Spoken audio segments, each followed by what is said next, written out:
All right, looks like we are live. Hello and welcome, everybody. This is the last Education Policy and Directions Committee meeting of the 2023-2024 school year. We're going to start off with the traditional territories acknowledgement. The Greater Victoria School District wishes to recognize and acknowledge the Esquimalt and Songhees nations on whose traditional territories we live, we learn, and we do our work. Would someone like to move the approval of the agenda for this evening? That is moved by Trustee David. Any changes to the agenda before we vote to approve? Seeing none, all those in favor? And that is unanimous. Next, we are approving the minutes from the previous Education Policy and Directions Committee meeting. And can I get a mover to approve those minutes? Moved by Trustee David. And I see Trustee Duncan's hand already. Go for it. Thank you, Chair. I just have a small amendment to those minutes, if I may. It's on page 5 of the pack-up, the last page of the minutes at C3, the very last full sentence in the full paragraph in that section. At the moment, it says 2023-2024 Essler, and I believe it should say 2024-2025 Essler. I believe our next iteration. All right, that sounds good to me. So let's Trustee Duncan has moved that change. All those in favor of that change? That is unanimous. Any further changes before we vote to approve? Hearing none, all those in favor? And that is unanimous as well. All right, Trustee Duncan. Sorry, ignore me. I jumped the gun. Okay, no worries. Is there any business arising from the minutes? Alrighty, so that brings us over to item C1, which is the Essler memo. So I'm going to pass it over to Superintendent Whitten if there is anything to be shared. Thank you very much, Chair. Just as it has been presented, it's a summary on the year for information for the board. Also embedded in the next steps is an outline of sort of a broad outline on what will occur next year as we look at our planning for education policy and direction meetings. Sort of similarly as this year, we'll be following having individuals or groups present at Ed Policy. We'll have a specific focus on the areas listed there, the 4 areas being literacy, numeracy, mental health and well-being, and career development. And kind of building on each year is looking more at the data that we have and identifying the strategies attached to that data. So just as a summary to what we covered this year and where we're headed for next year. Wonderful. Thank you so much, Superintendent. Does anybody have any, I want to open it up to our partners. If anyone has any questions for Superintendent Whitten before we move forward. Nissa.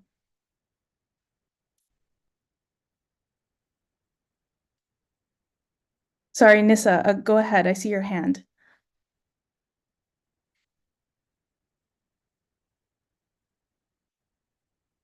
Might be having some technical difficulties.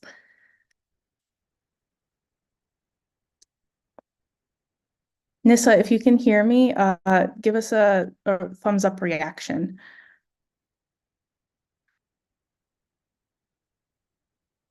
Okay, awesome.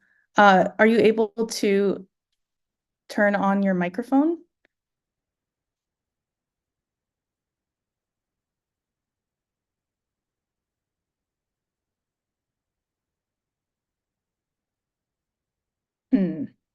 Okay, it seems like we're having some technical difficulties with Nissa's connection here. I'm not sure what the preferred protocol is, but oh, it looks like she has left the meeting. I say let's give her a moment to rejoin the meeting because I want to make sure we hear her question.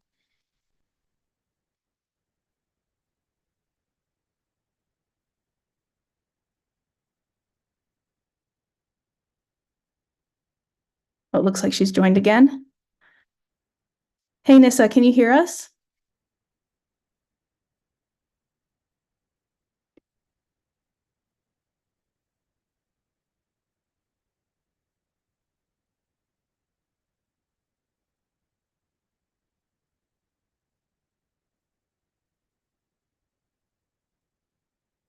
It seems like we're still having some connection troubles.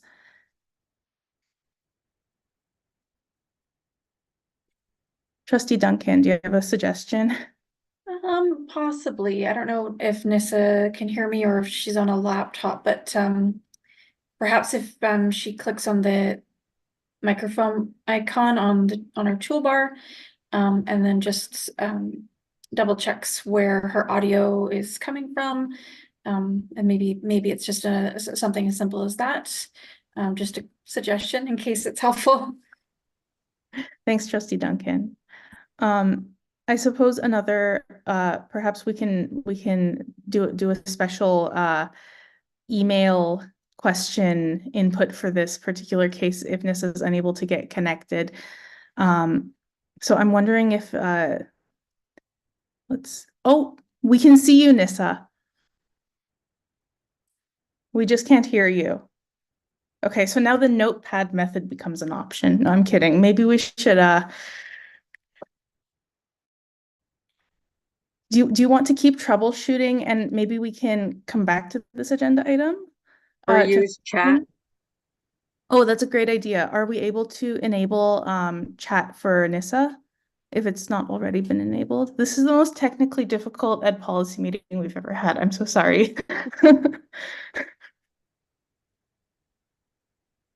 Because that was a first for everything.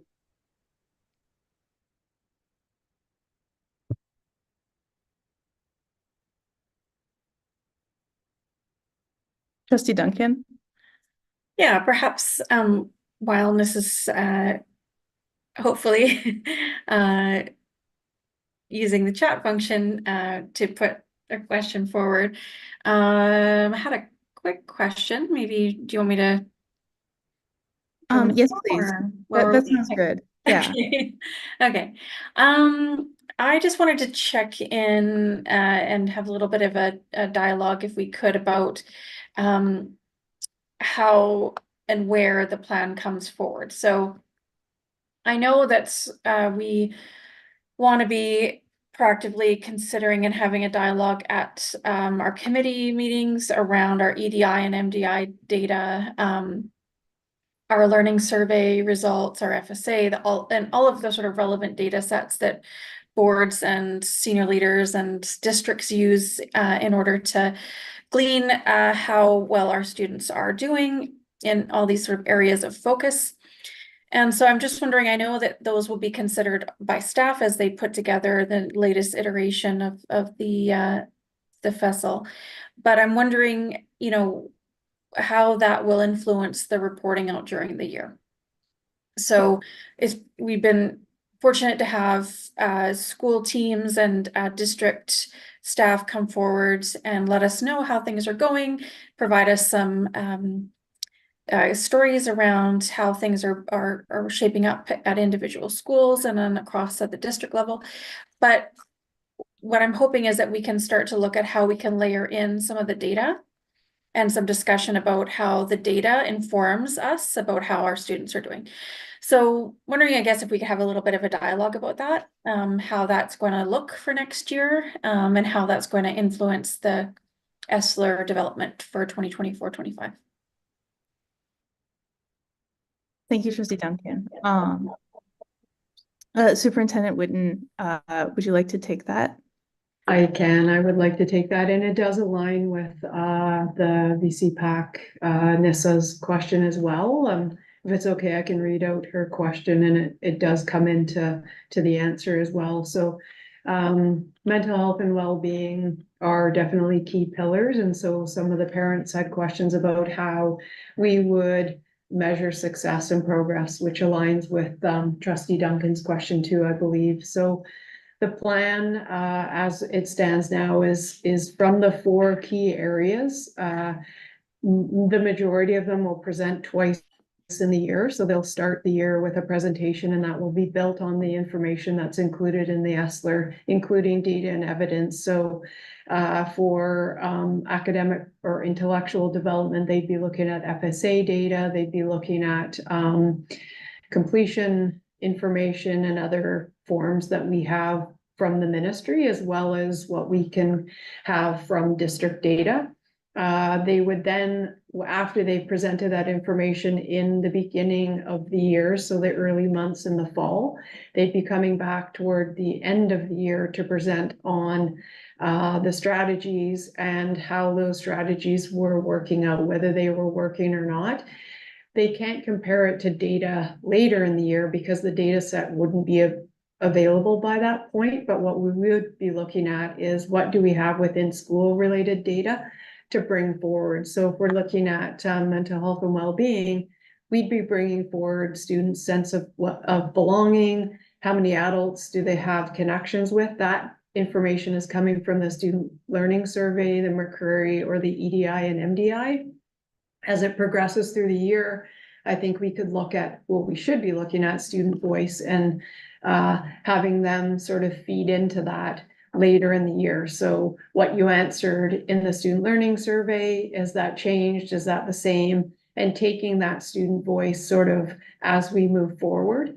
So to answer your question, we would not be able to take data sets within a year and compare them data set to data set.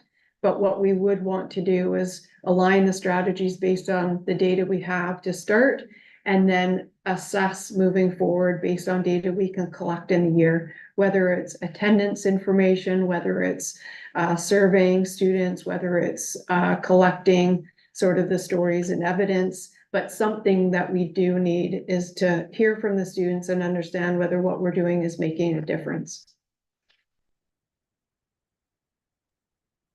Thank you so much, Superintendent.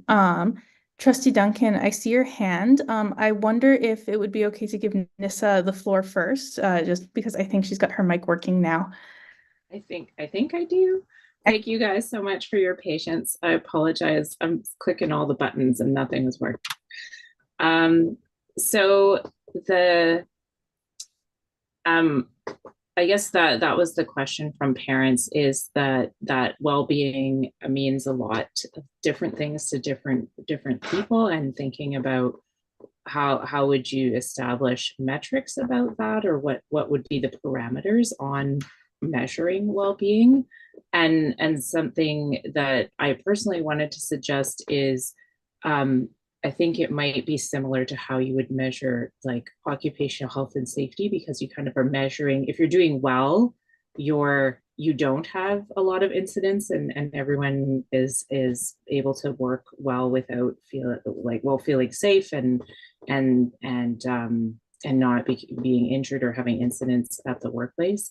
So potentially, metrics around visiting counselors is like, do you have, is everyone feeling like they can circulate in the school freely?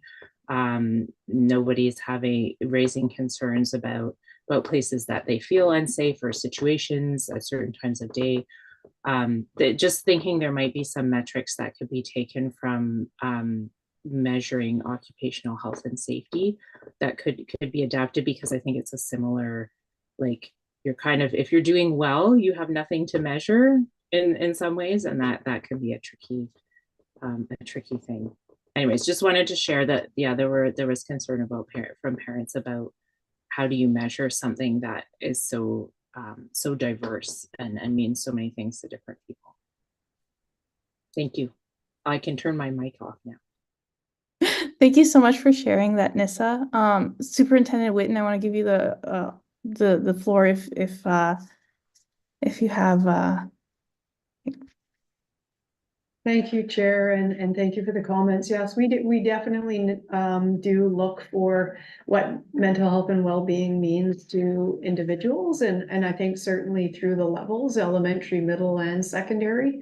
And so we want to lean into the schools and help them understand as they look at their school goals and school plans about what measurements they will be making within the school to understand how students are feeling, where they're feeling safe, where potentially they're not, and what we're doing to address that. And again, I think the difference is rather than looking at this annually is looking at it biannually so that we are starting the year with strategies and objectives and then looking at it toward, midway or half or through the year about did that work? And if it did, what did we do to make a difference? And if it didn't, what will we do differently to continue that progress? So I think there are measurements that we have that come from ministry data and that comes to the district and to the schools. And then there's other data that will come in through the schools to the district. And I think there are different ways to survey student information as well, or students as well as parent information. So we have conversations with principals and vice principals about what their school goals are and what measurements or what data and evidence they're using to measure those goals and set their strategies. Thank you, Superintendent. Trustee Duncan, I saw your hand from earlier. Would you like the floor? Sure, thank you. Just picking up on us again, the same theme around how we report out. How do we know through our analysis of available data how students are doing? And I guess we do know how students are doing through some of the reports we receive. Certainly the EDI, the MDI, the Mercury data, the student learning surveys are the obvious examples of the data that we have available and we've had available for many years. We can go back and we can look how that's evolved over time, whether from year to year our strategies during the year, whether they've changed what students are telling us. So I think for me, it's sort of also about aligning the data with the reporting. And this was something I think that came out in the ministry's feedback to us around our ESLR document. And so at a governance level, I'm really hoping we can start to discuss and agree, how the reporting will come, when it will come, how that reporting will align with the available data, whether that's provincial data or whether that is school data. My only concern with school data is that there is some consistency. So, we're starting to, evolve the way that we're doing school plans, but it's really relatively new. And so I think there's an opportunity in that to really look across levels, perhaps, at some kind of a consistent metric or approach to data analysis. We know that from a strategic plan perspective, there are certain priority areas that we're trying to target in all of our schools, whether that be literacy or numeracy learning, or indeed mental health and well-being. So it would be nice to think that we could get to the point where from level to level and school to school, through the school planning process, we have a consistent approach to what data are we collecting, why are we collecting it, and what is the strategy that we're using in a particular school and that we're highlighting in the school plan for that year to help us achieve that, whatever the goal is, right? To increase literacy outcomes or to enhance student well-being. So it's those kind of conversations about alignment with the data and the reporting that I'm hoping we can not only have, but then that we can implement in the coming school year. Thank you, Trustee Duncan. Superintendent, did you want to comment as well? Yeah, thank you, Trustee Duncan. Yes, I agree. I think that alignment is key, and I think that looking at data that is consistent across all levels is important. I think when we're looking at school plans and having conversations with principals and vice principals, we are framing it on the 3 goals that we have in the district. And so the school goals should align with that. Definitely think that the majority of the schools, when they're looking at data, they are looking at it through the lens of the ministry captured data that we have access to, and then measuring some other things along with attendance or participation in certain groups or different pieces like that. So happy to continue the conversation and want to make sure that what we're presenting at Ed Policy aligns with governance structures and what the board would wish. Thank you so much. I'd like to move us along in our agenda if no one has any further comments. So the next item is the Elementary Strings and Middle School Music Equity Ad Hoc Committee draft terms of reference. So Superintendent, I'm gonna pass it over to you. And if you could walk us through overall the draft terms of reference. Thank you, Chair. Sorry to interrupt if I may. I believe that Lena has her hand up too, so I didn't want to jump in on the next one, but I apologize, Lena. I didn't see your hand. It's actually about the music terms of reference, so I'm just jumping the gun, sorry. okay, thank you. In Well, that that case- was quick. We'll let Superintendent go first, and then we'll open the floor to questions and comments. Thank you, Chair. So as per the April 11th board motion attached or included in this pack-up, you'll see a draft terms of reference for an elementary strings and middle school music equity ad hoc committee. It is draft, and so as we work through this, I welcome feedback and comments if there are areas that are missing. You'll see in there just trying to, given it is an elementary and middle committee or focusing on the equity of elementary and middle, there were representations from the levels for elementary and middle with regards to principals or vice principals, and then tried to do equitable representation from the GVTA as well, and kind of followed other terms of reference that we have with regards to membership, but certainly with the deliverables, just tried to look at every piece of equity that we have, whether it is the programming piece, the human resource and staffing, the actual equipment, distribution of financial resources, and then also just at the end, the last deliverable around making sure that budget recommendations are coming to the board prior to February regarding, again, elementary strings and middle. But as I say, this is a draft, and this is the first time this draft has come to committee. So happy to hear feedback or add things or edit things as they go. Great. Thank you, Superintendent. Lena, would you like to be the first? Sure.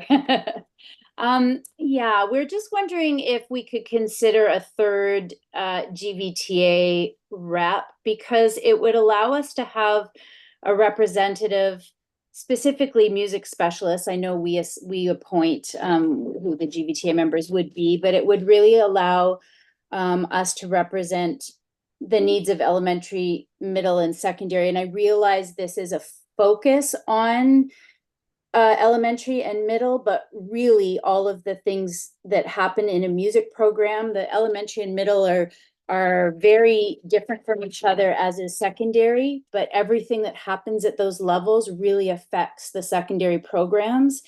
And therefore the secondary programs will be affected by what's going on. So just wondering if we could consider a third GVTA rep there.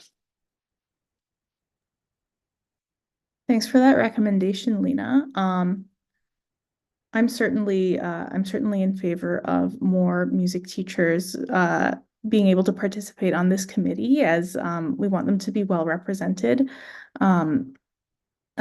Superintendent, do you have comments as well? I'm happy to add that. Wondering whether then if we keep with that, currently we have 2 school principals or vice principals, 1 elementary, 1 middle. Would we add 1 secondary to that and then add an additional GVTA rep, so we have representation from each of the levels? Is that what we were what you had in mind, Lena? We could.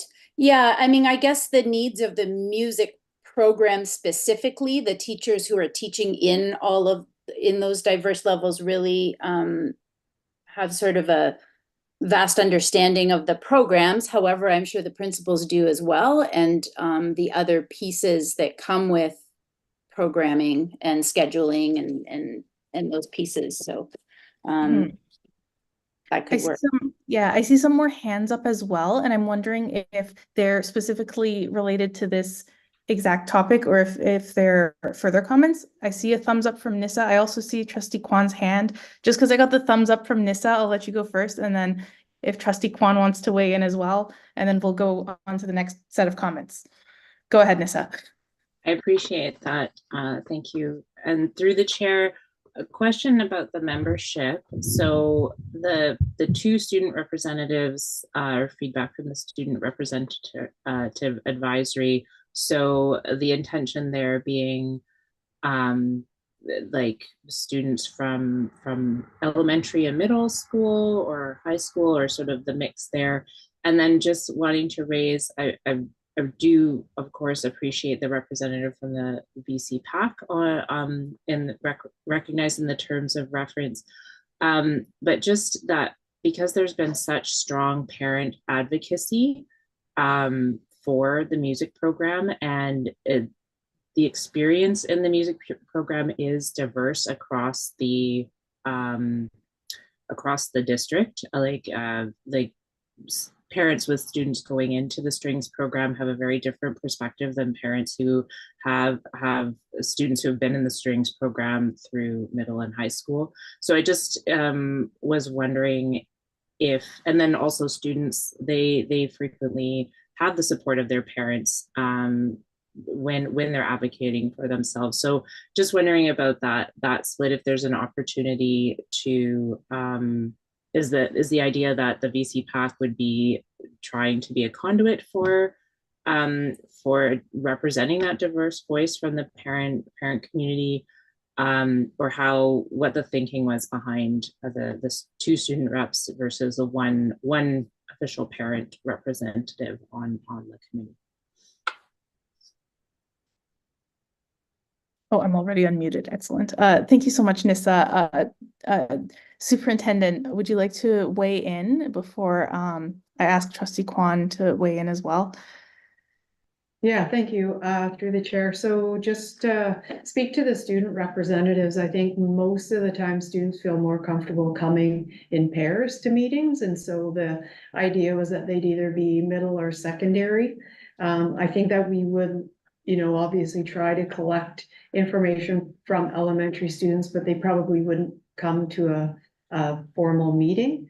I think when we have talked with students about it, they've been great to provide their experience so they can speak and go back to when I was in elementary or when I was in, or currently are in middle or secondary. So that piece was there to try and ensure the two students had voice to it.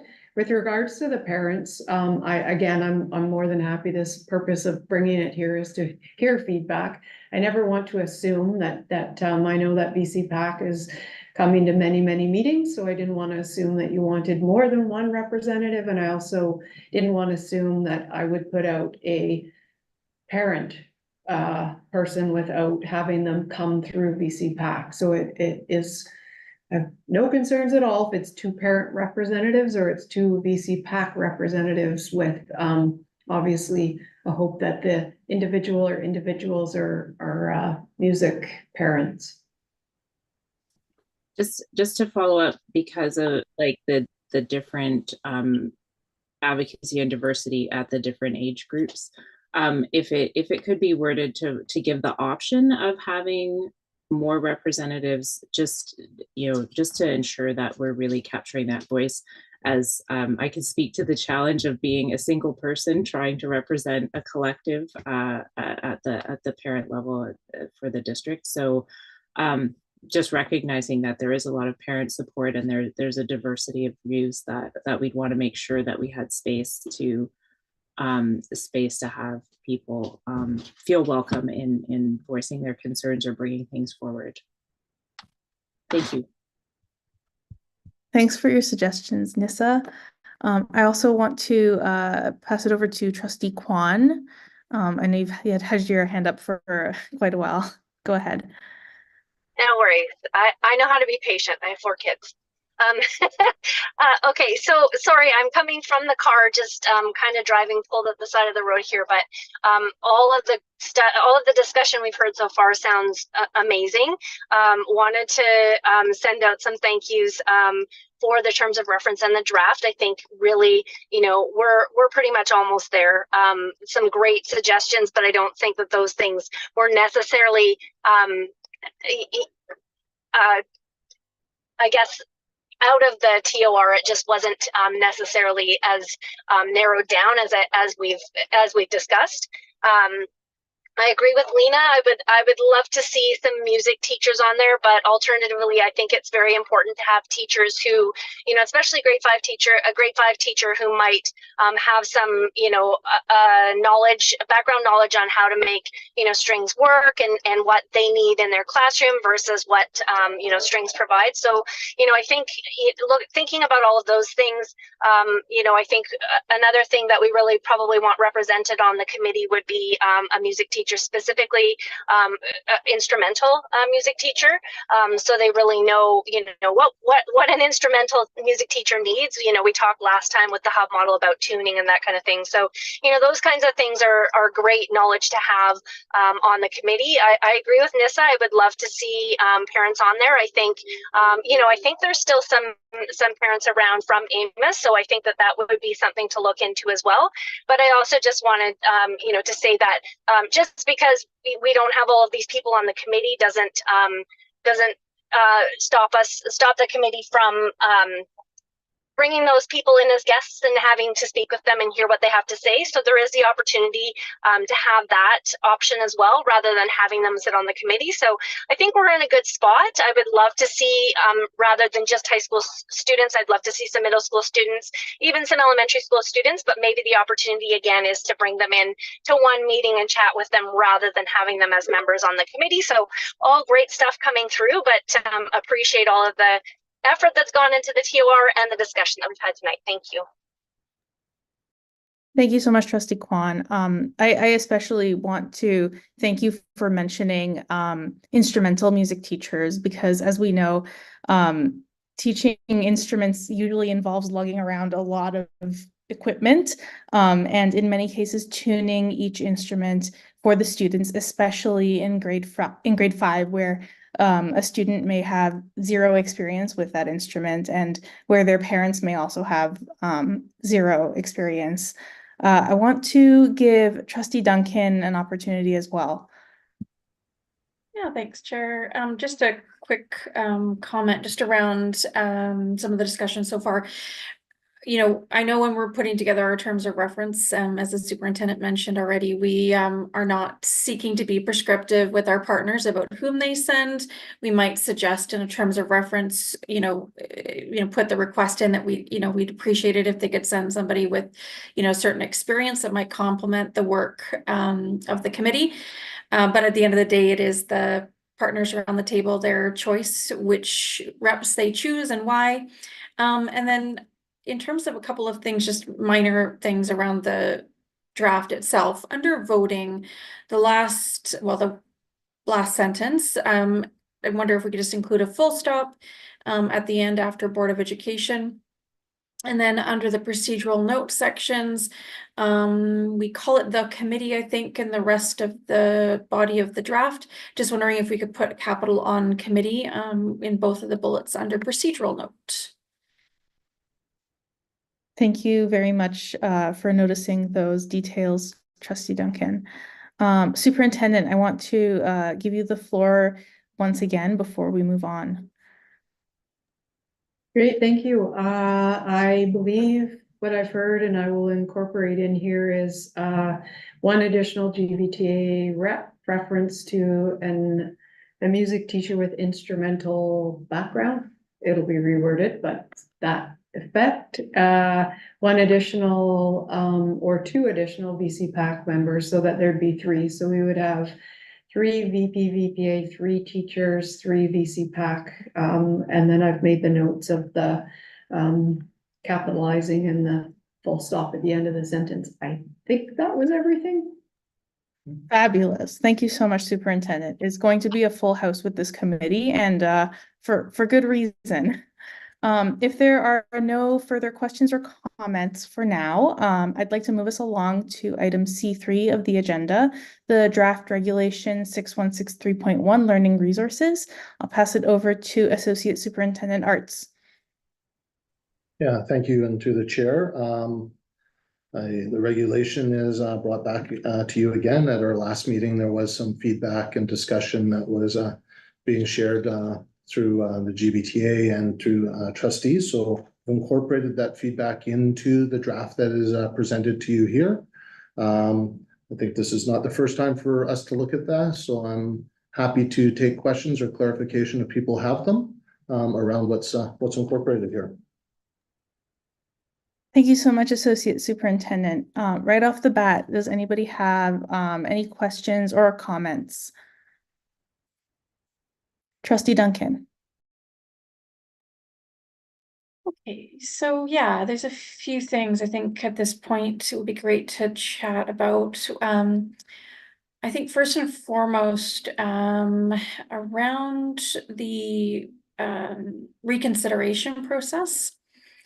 So I'm wondering if we want to maybe streamline the reconsideration process so that it's 2 stages, but the first stage is a district level committee, so the committee itself, and then a second stage being an appeal to the board. I think it's great to have an opportunity for, and I think schools inevitably have an opportunity to try to informally resolve parent concerns or concerns from the learning community. I'm not convinced that this is sort of from a procedural perspective what we want to be doing, though process-wise. My concern is that if we're delegating that kind of thing to the school-based level, that we're going to end up inevitably with potentially some unjustifiable inconsistencies from school to school. So like at the moment, the way that the regulation reads, we would have potentially informal decisions being taken at the school-based level about reconsideration of learning resources, no reporting up to the district level. And I think it's unclear to me how those decisions would be consistently sort of determined. So wondering if we can look at having a look at the reconsideration process, having it involved 2 stages, but the first stage being the committee, and then the second stage being a board appeal. And I think that from my perspective anyways, when I read the ministry's policy on learning resources, I think it's pretty clear in that they're looking for boards to be using a district-based process. Yeah, so I think that's the first thing. There's a number of things, Chair, so I'm not sure if we want to have a discussion or how you want to sort of organize it. But that's Sure. How about we just take a moment to let our partners weigh in if anyone has any comments.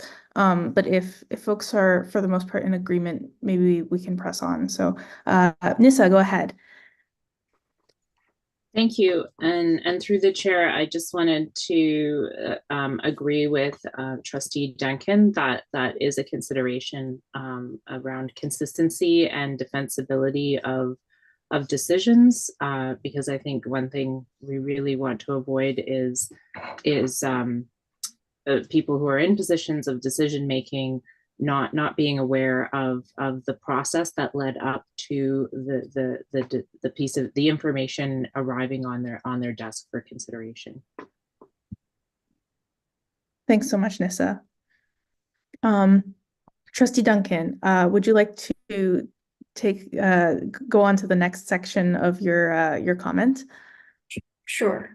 So the other thing I wanted to talk about tonight was just around the selection of learning resources. So again, when I lean into the ministerial order and the ministry policy on learning resources, what they tell boards is that, a board has to have a policy and procedures that include a process for ensuring that a list of recommended learning resources is both up to date and aligned with changes in the curriculum.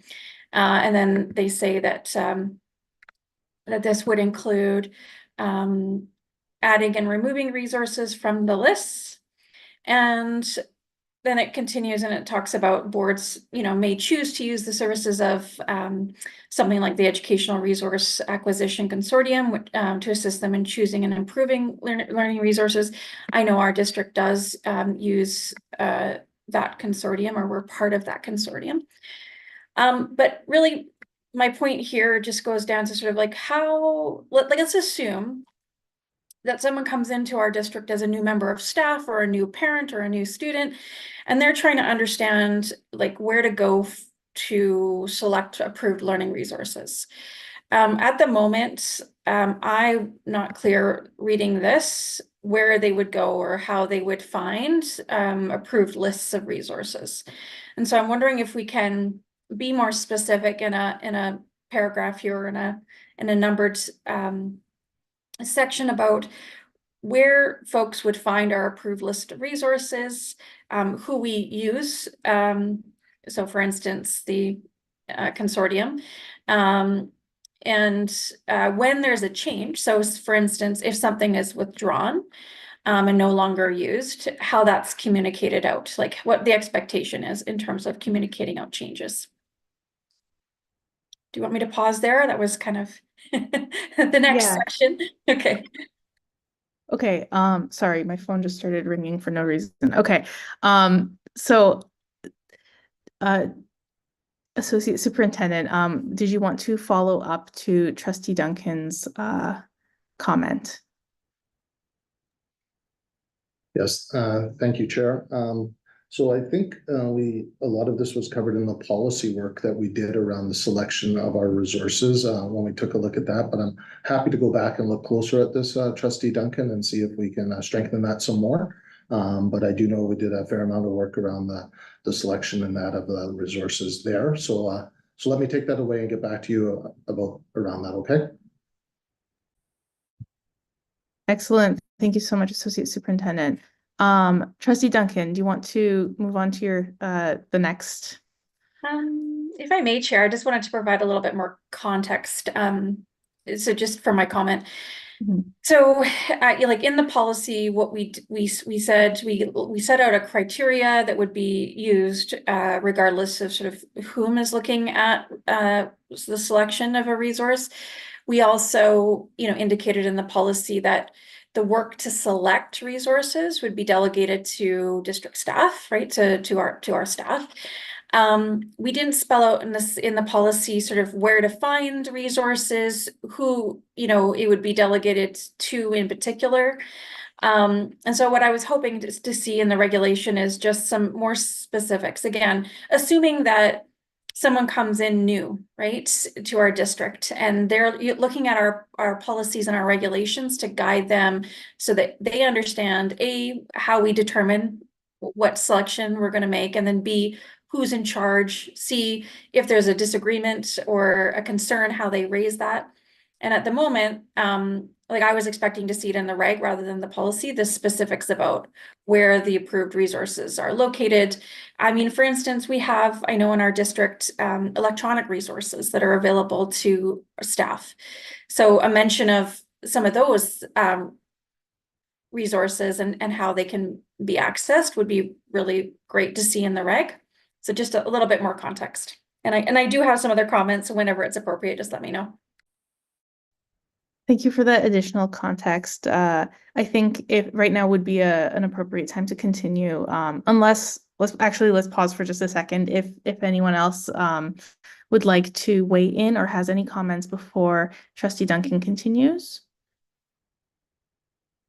Oh, I see your hand, Associate Superintendent. Go ahead. Thank you, and through the chair. Yes, through focused education, there are some recommended resources, but approved or required resources are no longer the direction the ministry has gone. But I'm happy to take that, like I say, take it away, work around the language around that to mirror what the ministry has around requirements for that. So I will work on that for the next round. Excellent. Thank you so much. Okay, Trustee Duncan, you can continue with your next comments. Thank you, Chair. The other thing was just around equity and access. And so again, in the policy, what we said some very sort of, again, high level policy statements around students not being charged for access to a resource and so on. I'm wondering though, in the regulation, whether we can be a little bit more descriptive and contextualize that again for the benefit of staff that are reading this in future. So it is clear that students should not be required to purchase a resource in order to participate in their educational program. And so in other words, nor should they be asked to use sort of a substandard or like less than advantageous resource simply because they can't afford to pay. And so again, just trying to tease out and address some of the concerns that we've heard about access and it not being prohibitive because of any attempt to charge fees for a resource in a classroom. Thank you so much, Trustee Duncan.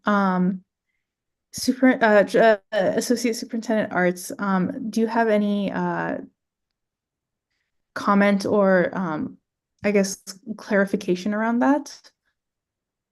Yeah, thank you through the chair. That makes complete sense. That does fit with what we did in our policy, and contextualizing that and building on that we can do. Wonderful. Trustee Duncan, did you have any more? Okay, go ahead. Yeah, and the other thing was just around timeline. So assuming that we streamline the process so that essentially it's 2 stages, this doesn't prohibit conversations that will inevitably occur at the school-based level to resolve, for instance, just confusion or misunderstandings when it comes to learning resources. Those things come up, and we would expect that those are resolved at the school-based level. I'm talking about decisions and determinations about whether or not to use a resource and the importance of that being done at the district level, being consistently done, being recorded, and so on. So in that context, what we see in the current iteration is like a 90, I think we call, what did we say, 90 days? Yeah, 90 days. We're giving ourselves to reconsider at the committee level. I'm concerned about that timing. So for 2 reasons. One, depending on the time of year, that might sort of mean that, we are at the end of the school year and into the next school year before a consideration has been concluded. 90 days seems potentially excessive. I would like to see something closer to what we see in other contexts. So, maybe perhaps 30 working days. But wanted to have a bit of a dialogue about the timeline and what other folks think about that, whether we can get to a slightly shorter timeline. 90 days seems a lot. Like I say, my suggestion would be maybe perhaps 30 working days. That gives a full, month for the committee to come together and consider matters. So perhaps 30 working days from receipt of the request for reconsideration, something like that. But just wanted to put it out there and see what others thought around that. Yeah, thank you, Trustee Duncan. I for one agree that 90 days is quite a long time, 3 months. And in certain instances, it might make matters a little bit more difficult for a student in question, etc. I would love to hear others' thoughts. I already see Nissa's hand up, so I'll pass the floor over to you, Nissa. I believe Trustee McNally had her hand up first, so I'll cede the floor to McNally and I will go after. Go ahead, Trustee McNally. Thank you, Nissa. I want to support I want to support what's being said around shortening the timeline. 90 days is excessive in my opinion. So, you know, the arguments have been laid out by our board chair, Trustee Duncan. I also am trying to find a coherent way to express support for having any challenge of learning. For me, any challenge of learning materials to be used in the classroom, I think should be, you know, certainly started at the school, but moved right away to the district. This is a big principle, you know, it's what you can read, what, unless I'm way out in left field, it's, you know, it's really serious if, and it sort of sequestering a learning material to not be used for whatever reason is very serious in terms of freedom of access to information for kids. And so I hope I'm making myself understood. I really think the majority of any consideration of that needs to be done at the board level and in public. It's yeah, it's a big principle that we would be dealing with in such a case. Thank you so much, Trustee McNally. Nissa, did you still have a comment? Please go ahead.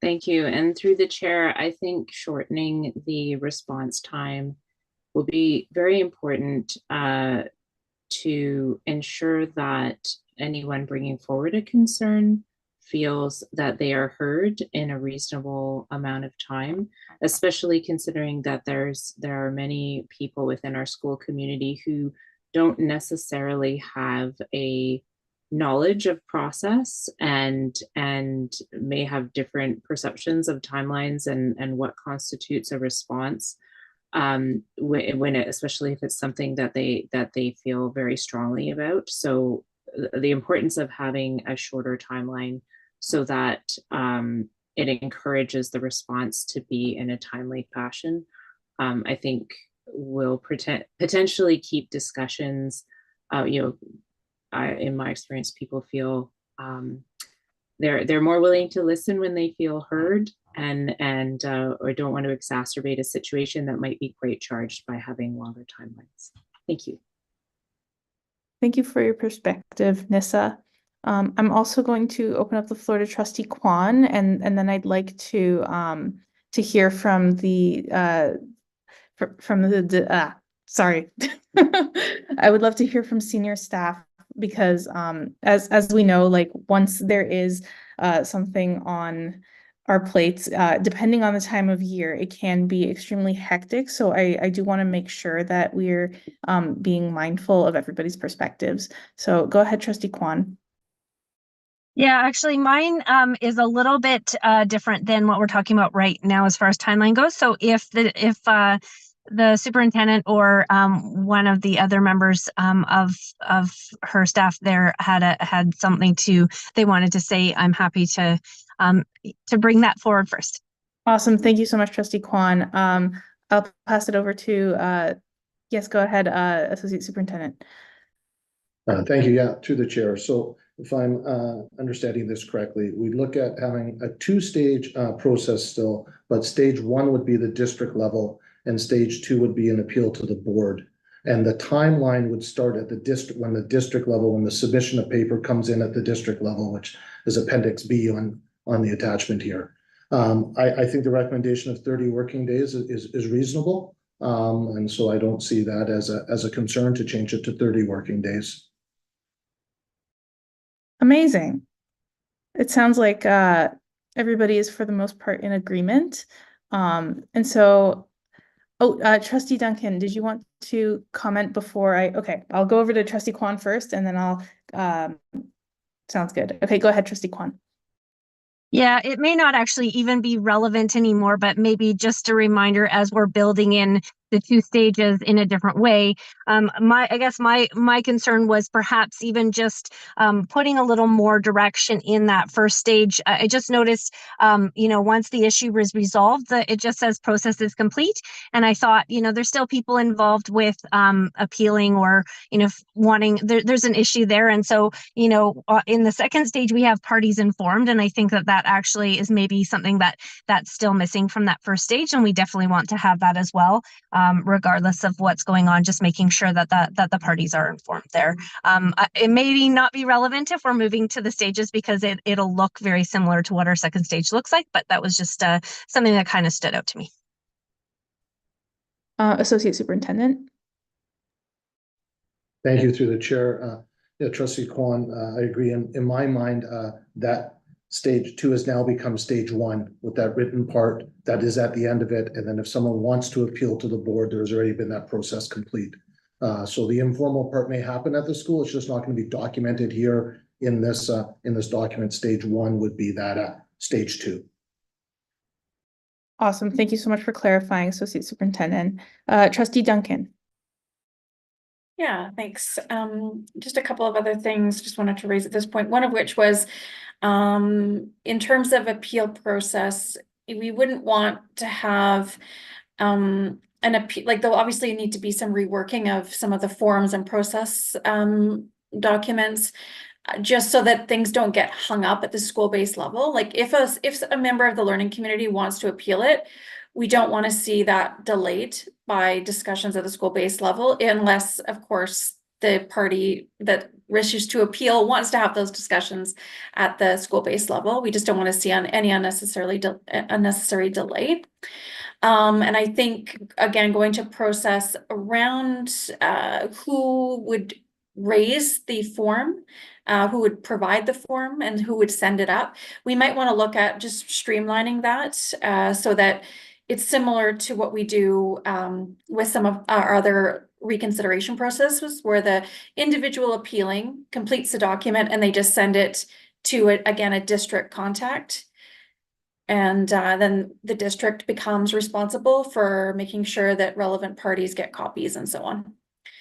But Chair, if I may, there's just one more thing I wanted to just raise tonight, and that was just around kind of grounding our conversation in the ministerial order. So in the ministerial order, what it speaks to around educational resources and materials is, it sort of says a board may use the educational resource materials that in an educational program guide specified in sections 3 and 4. So if there's the ministry still has guides, and if there's materials in there, then those are considered approved. And B, that the board considers are appropriate. And C, that are recommended from time to time from the minister.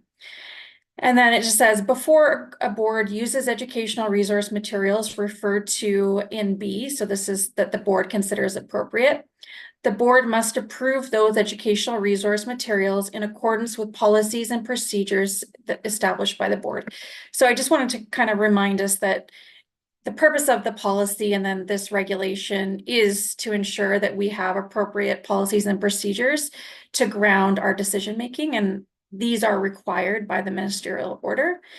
So just wanted to kind of remind us about that. And then I spoke earlier about the ministry's policy statements on this, on learning resources, and that's also very helpful because, again, it just sort of helps to ground the purpose of what we're doing tonight, and it also raises the point around ensuring that appeal processes and so on, as well as approval processes, are conducted at the district level. And then finally, again, just in terms of the iteration before us tonight, I'm wondering if we can look at being more specific about how, like, we talk about in the policy deferring selection to staff, but I'm concerned that we're maybe in this current regulation not spelling out enough what that looks like. So who will be involved in the selection, and ensuring that the processes adopted are consistent from are consistent. So in our previous regulation, it was quite specific about what that selection process would look like. It talked about procurement, and so on. So I'm wondering if we can look at being more specific, being more prescriptive, so that we have some consistency. And I appreciate that we don't necessarily have lists of approved resources in the same way that we did when the ministry was involved in this.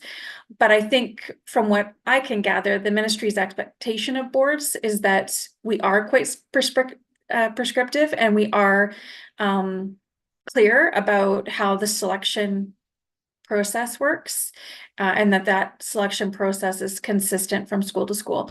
Right now, what we have in our policy are guiding principles, things that we expect that folks that are involved in the selection process will keep in mind and will guide their thinking on this.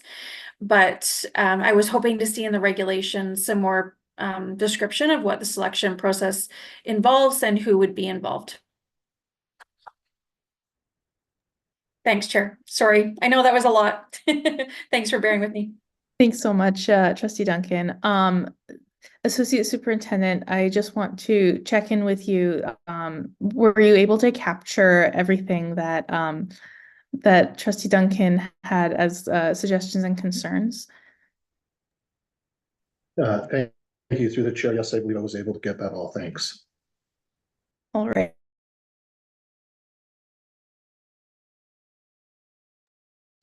Sorry about that. Does anyone have any final comments or questions before we continue with our agenda? Go ahead, Trustee. Sorry, I had one more thing. And apologies, I should have raised this earlier. Just in terms of selection. So we speak to the need to ensure that we respect copyright law and so on. But I'm wondering if we also want to be very specific in the regulation about what our process is for requesting permission from either of the nations when it comes to using or requests to use materials that they own. And so I would suggest that perhaps we look to include some language which really just honors and holds up what we've agreed with both nations about making requests to utilize materials that they own. Thanks, Chair. Sorry. Thanks for that last suggestion. All right. So now, do we have any final questions or concerns, comments? All right, I don't see any more hands. So, oh, I see one more hand. Never mind. Lena, go ahead. Sorry, I guess I just am wondering if there's any part of the process where a resource hasn't yet been approved by Focused Ed and there is concern about it, if like we can request things to be evaluated by Focused Ed. There's a bit of a timely process. I know because I'm an evaluator, but I've never done it before actually requesting, but I know that is a possibility. We could also put in requests. So I just wanted to mention that. Yeah, Associate Superintendent, do you have any comment? Thank you. Thank you for sharing that, Lena. All right, Trustee Duncan. Yeah, I just wondered if through the chair, if I might ask Lena a clarifying question, because I was reading about the consortium's work and I noticed they had a process and that school districts that are part of the consortium could make that request. I just wondered if you knew anything else about whether there's any costs, like if we're a member of the consortium, is there any costs associated with utilizing that part of their service? My understanding from what we were told was that there wasn't a cost. We could just request, and even individual teachers can request. So it doesn't even have to be done at the district level. Again, I have not done that side of the process. I've only done the other side, but Trustee Duncan. Perhaps then in light of that, maybe we should consider in our regulation, again, being more specific about how we use the services. We definitely use the approved resources from the consortium. So perhaps we want to consider whether or not we want to use the request to consider a new resource and use their process. And whether, if we do, whether we want to put that in the regulation. Thanks, Lena.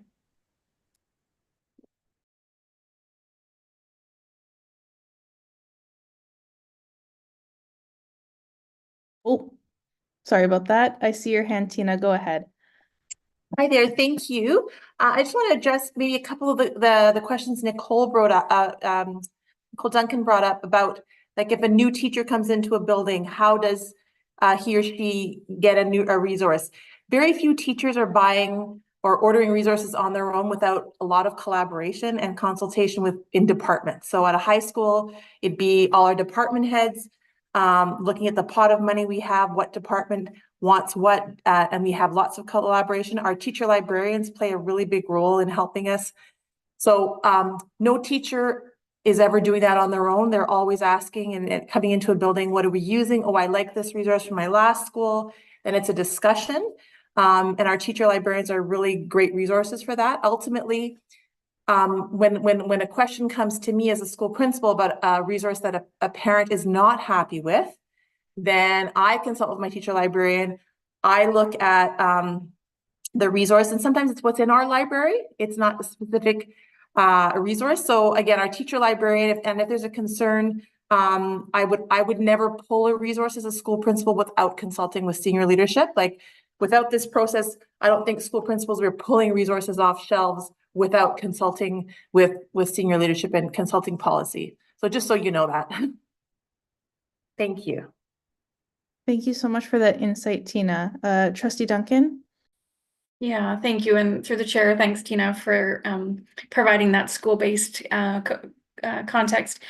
My concern was just around making sure that the regulation is like clearly defining the process we use for selection. So the collaborative school-based process, like from a board like governance perspective, that needs to be in the reg.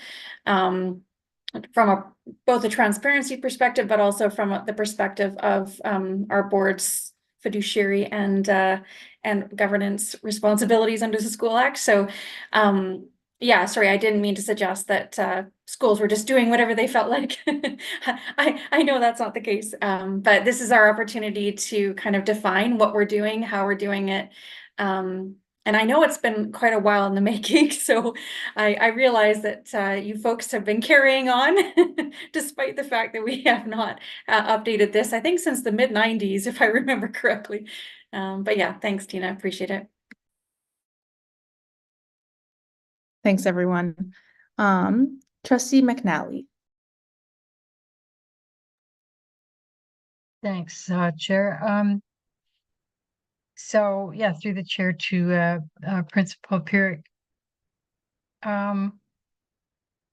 If a principal, it decides in the context that they're in, that a resource is going to be pulled, I heard that wouldn't happen without consultation with senior leadership. And so, given that the problem the resource creates is egregious enough to pull it, I hope that there would be information passed on to the board that, the resource was pulled and why. Otherwise, I think broader knowledge of that decision is really valuable. So I hope that would be part of the process. Thanks, Trustee McNally. Do we have any final comments? Hearing none, I will move us forward in our agenda.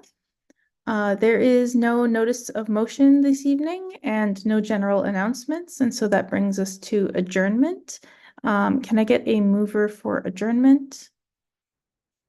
It's moved by Trustee David. All those in favor? We are adjourned this evening. Have a good night, everyone, and see you in September.